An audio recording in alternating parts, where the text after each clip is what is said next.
Hi, Eric Gibaud, Gibaud.com, and today I'm going to speak about something I spoke about over a year ago with a video called I think you don't need a full frame camera. In Spanish it had more than 100,000 visits, in English I had less, and the thing is I was insulted for this video, but also I received a lot of support by many people, and I wanted to speak about the situation 1 year after, and to report and tell how three brands, mainly Nikon, Canon and Sony, are actually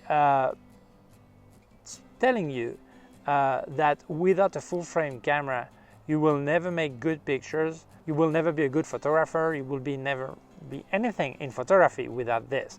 And the campaign is completely in complicity with famous YouTubers and influencers, and it's based on telling bad things about other camera format like APS-C and Micro Four Thirds. Let's start. Before going any further, I would like to make one thing clear. Last year, when I put the title, I think you don't need a full frame camera, some people understood I was telling you do not need a full frame camera. I never said that. Everyone is able to see if they need it or not. I just explained the reason why you probably do not need it. But then everyone does what he wants, spend money or not on the tool he feels is right for him. And second, some people understood I was saying that full frame camera are bad cameras, and I never said that. They are wonderful tools. Actually, I've used more time a full frame digital camera than Micro Four Thirds or APS-H. This is what I had in the Leica M8. So I think professionally I've used full frame enough time to have my opinion about full frame. So we're going to go back in history. About 15, 17 years ago, more or less, digital camera started to appear, but a bit more than that, but up to then, normally they were like toys for amateur, wanted like a techno freak, wanted to have a digital camera. But professionals were really reluctant to buying digital cameras. They preferred to use film. They did not believe in digital cameras, and it was hard. So they started to issue a bit better cameras, a bit higher quality, or telling it was a bit higher quality. Now you look at these cameras then, the basic cameras today, okay? But then people went for these cameras. Some professionals went for these cameras, and they were APS-C really. And so these professionals started to say, yes, but when I use my 50mm, it's like a 75, or I love 50mm and now I need to use a 35mm, or the depth of field is not the same. They were complaining. But then every maker, Nikon, Canon, they all agree on one thing. This is the new digital format. You must forget about 35mm. That was film system. In digital, you don't need that size of sensor. This new size is the perfect one. This is future. This is the way digital camera will work. You don't need anything else. Some professionals were not convinced, but they were there and they were using it, okay? And then no maker would say these are bad cameras. They would say it was the new format, and think with this new format. You had medium format before, you had large format in chemical in film cameras, and you were happy using this larger format or 35mm. Well, this one is just different, and that's it, and they believed it. But then, I think 12 years ago, something like that, I don't have the exact date in my head, okay, I think a bit older maybe, Canon presented the 5D with a full frame sensor. And that was the start of full frame era. Then Nikon, then Sony, when they bought Minolta this, I don't know exactly the date, I plead guilty on this one. And they also made full frame, and Pentax has also full frame, and well, unless maybe Olympus and Panasonic were left out with 4/3 and then Micro Four Thirds, which is the same format with mirrorless. But well, Canon started the first step into full frame. So then the brand started to tell something different. Was, well, this is actually the format every professional had been asking for. So, so professional was saying, oh yeah, that's right. And now I don't have to calculate the difference of focal length and depth of field of this. Well, they just appear to be zero on mathematics, because that's not really hard to calculate the equivalent lens or the equivalent depth of field and get some similar result. Similar, I don't say equal, very similar, okay? So, especially professional, if that worked in several formats like 35mm, 6x6 or larger format, they knew that you just work different and that's it. You don't have to be converting a format all the time. So that was stupid. But then, that they're full frame, so they started to sell full frame. And they started to explain why it was better, why this, why that, all this. So up to then, that was okay. I understood that if they felt their product was better, well, I understand they would explain the features that would make this product better. Up to then, no problem. Everyone is free to present the product they have and tell the good things about it. And that was okay. But then 5 years ago, they saw that not everyone was convinced by full frame. So they started to really split, make clear that APS-C or Micro Four Thirds was for amateur. It was important that people would feel that if you want to be a professional, you need full frame. And many amateurs, they want pro gear, or gear thought for pros. So they felt they needed full frame. And at that time, they started to explain why you should get full frame and why you're just an amateur if you don't have full frame. And then the war was on. But then since a year ago, it's even worse. They don't speak anymore about the benefit of full frame. They speak bad about APS-C and Micro Four Thirds all the time. And actually, a year ago, people like famous YouTuber would say APS-C sensor. They don't say that anymore. They say cropped sensor. Why do they say cropped sensor? Because it is a negative word. Who wants something that is cropped? No one. Do you want just part of a product, or you want the full product? So in the mind of people, telling cropped sensor sounds like less quality. It sounds like a lesser product. And this is all what these YouTubers are doing now. They don't speak about APS-C format anymore. They don't even speak about Micro Four Thirds. They just criticize it. But when I speak about APS-C, they say cropped. Why? Because they want these people to be convinced that they must go for full frame because what they have is a lesser product. It's funny, but like 15 years ago when Canon made the 1D, the multiplication factor was 1.3 because it was called APS-C-H. And then when Leica presented the M8, it was also a sensor APS-C-H with a multiplicating factor, I don't know how you say it, 1.3. And then listen what I've just said, multiplying factor. Till a year and a half ago, people were saying that. They don't say that anymore. Now they say cropped factor. Why? Because they need negative words. They want you to think that your sensor, APS-C sensor or Micro Four Thirds, is less. So they use a negative word. Who wants something that is cropped? No one. Okay? So they speak about crop factor. And what's really funny is that your entry-level reflex camera of today has better dynamic range than this 1D series. The first one, or the latest one, obviously, had faster burst rate. Your camera has faster burst rate than that first camera. Many things, the autofocus is better than that camera. And they were selling this camera to pros, telling that was the best thing they could ever buy. They were convincing them that that was the product to buy, and that was the best. But your camera, you have right now, an APS-C entry-level reflex camera, does everything better than this, but they're telling you that your camera is shit. You have to be really not ashamed to say that. So why this strategy? This is incredible. Nikon, Canon, Sony, they do have APS-C cameras. Why do they spit on it? This is really strange. Well, the reason is simple. Because their full-frame product has a lot better quality than their APS-C products. So people who want APS-C will probably try Fujifilm camera or Micro Four Thirds with Olympus or Panasonic. As they will try that, they will say the results are good.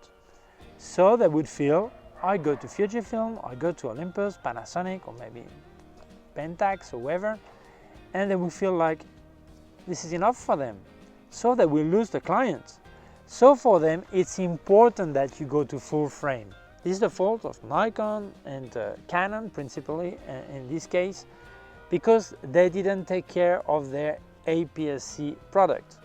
They don't have, for example, a really wide angle pro-grade lens. They have it to mount on a full frame. But then if you mount it on the APS-C, then the angle is not as wide. So they have wide angle, really wide angle for APS-C, but not in the same quality, not pro-grade lenses. So if someone wants really pro-grade wide, ultra-wide lens, they will go to Fujifilm or to Micro Four Thirds where they can find it. So as they're really late on this APS-C game, and now everyone wants to go mirrorless, and Nikon and Canon, they really lost APS-C wise in mirrorless. The best thing for them is to speak bad about these two sensor format, Micro Four Thirds and APS-C. So you try to go, or you want to go to full frame with them, not go APS-C or Micro Four Thirds with the competition. So people have been brainwashed. It's incredible the amount of stupid things we can hear about full frame or comparing full frame to APS-C. I hear people saying, yeah, but in full frame you have 40 bits depth of color. In APS-C you don't have that. Well, for many years, APS-C sensor also have 14 bits of color, okay?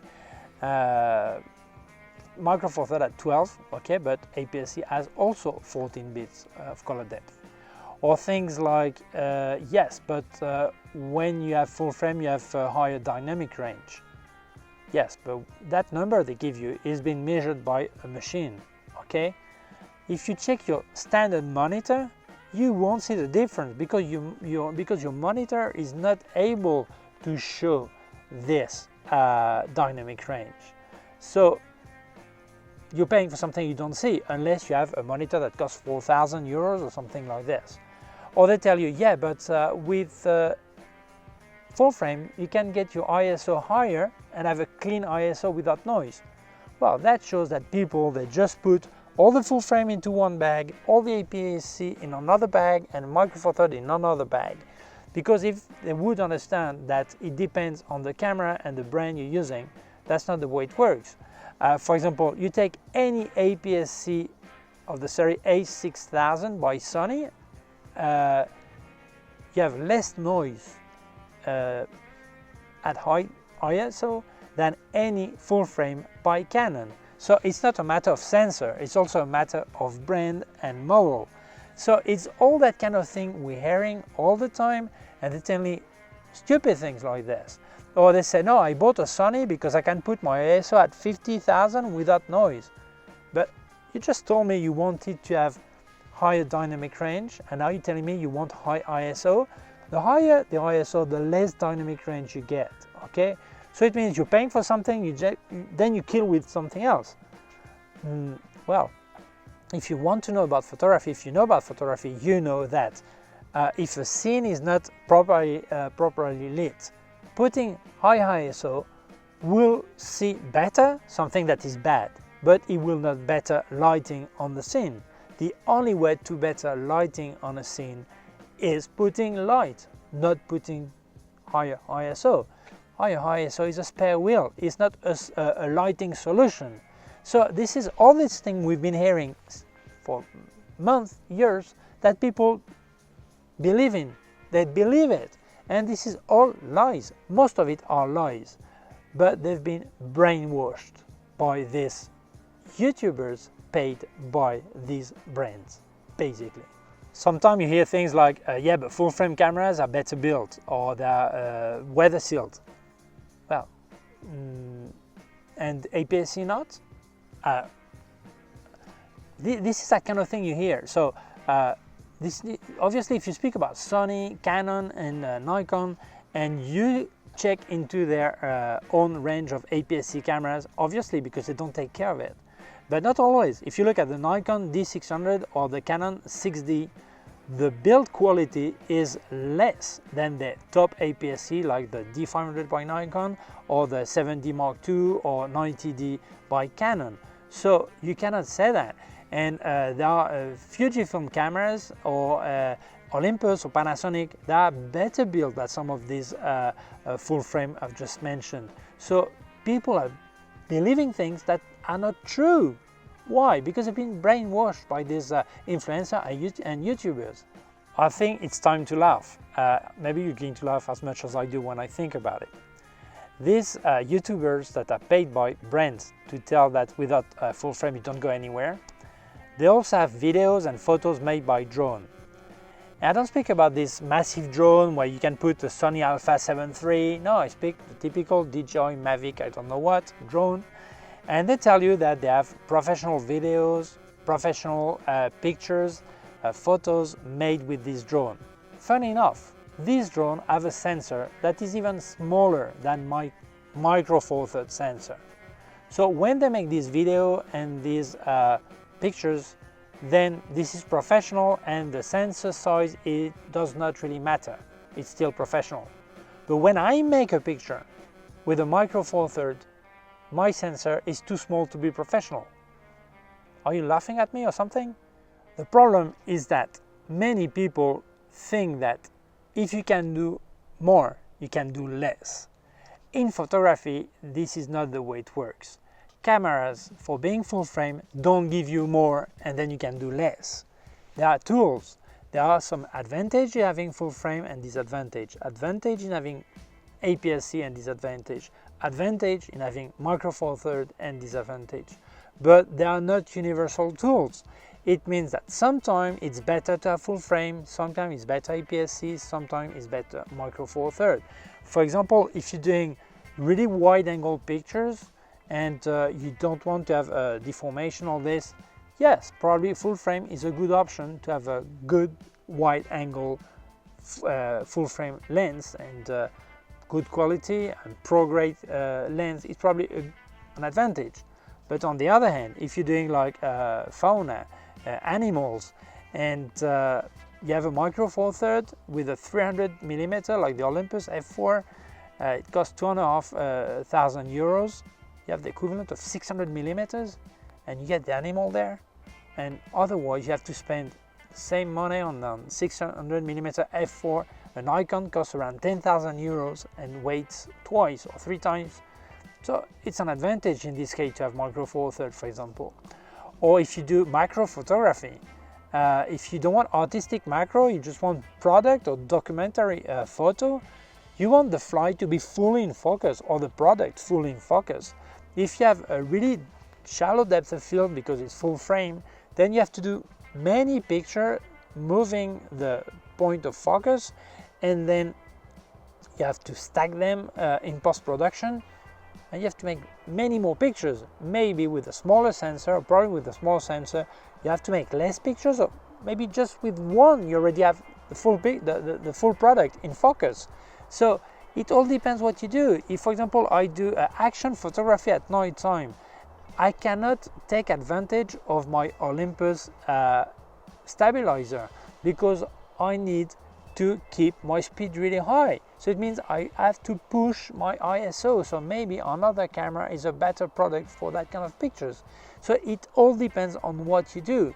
So when I said over a year ago, you probably do not need a full frame camera, I confirm. First, analyze your needs, and you will see that 95% or more of the time you do not need a full frame camera.